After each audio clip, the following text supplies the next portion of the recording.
The fastest way to waste money in RAG is not the model. It is retrieval you never bothered to measure. Yes. Teams obsess over generation cost, then quietly burn time and compute before the model even sees a prompt.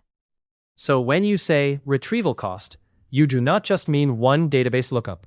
Not even close. Retrieval cost includes indexing, storing embeddings, querying the vector store, metadata filtering, pulling candidate chunks over the network, re-ranking them, and sometimes extra processing like chunk expansion or deduping. That already sounds bigger than the phrase retrieval cost makes it sound. Exactly. The phrase hides a pipeline, and every step can add latency, memory use, and more compute. If you ignore that, your app feels slow, and your quality gains can vanish.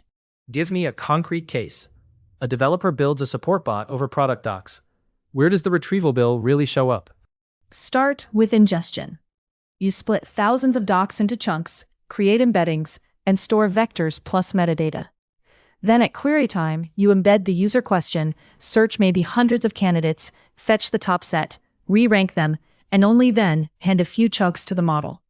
The user sees one answer, but the system touched a lot more than one answer.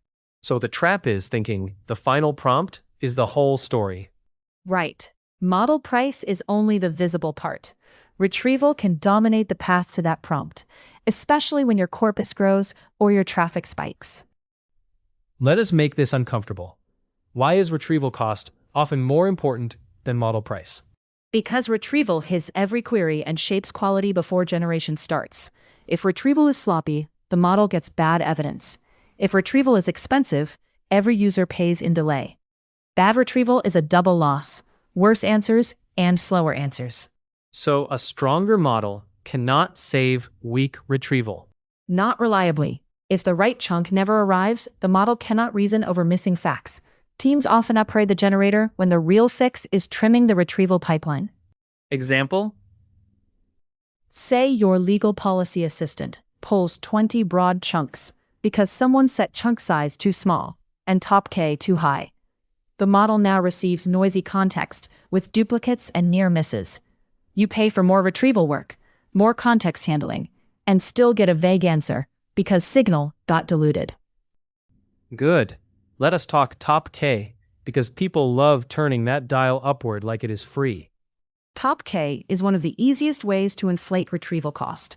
Bigger K means more candidates fetched, more text moved around, more chunks inspected, and usually more re-ranking work. It can improve recall, but after a point, it mostly adds noise and delay. So why do teams keep raising it? Fear. They miss one relevant chunk, then respond by grabbing 10 extra every time. That is a defensive setting, not an optimized one. Smart teams measure where recall actually levels off. Put numbers on the shape, not pricing. What changes when K goes from 5 to 50?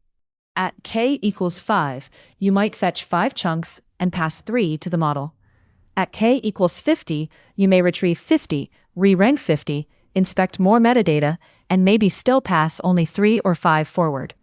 The answer window barely changes, but the work before it explodes. And re-ranking sounds like the sneaky multiplier here. It is. Re-ranking can be worth it because it improves precision, but it charges per candidate in time and compute. If you re-rank a bloated candidate set, you turn one loose retrieval step into a second expensive pass. So the winner is not the team with the biggest retrieval stack. It is the team that finds the smallest candidate set that still lands the right evidence. Exactly. Think of retrieval as a funnel. You want cheap, broad recall first, then selective precision. If the top of the funnel is too wide, everything downstream pays. Give me one practical evaluation pattern a programmer can use this week. Build a small benchmark of real user questions with known useful chunks. Then compare settings across 4 metrics: retrieval latency, number of candidates touched, re-ranker load, and answer quality. Test K equals 5, 10, 20. Test with and without re-ranking. You are looking for the knee of the curve, where quality stops improving much, but work keeps rising. So do not ask, what is my retrieval cost?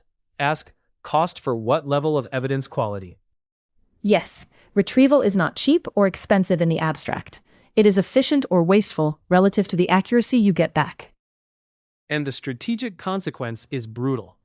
If your retrieval is lean, you can answer faster, handle more queries, and stay grounded. If it is bloated, every feature gets harder. That is the whole game. In RAG, the system that wins is not the one that retrieves the most. It is the one that retrieves just enough truth, just in time.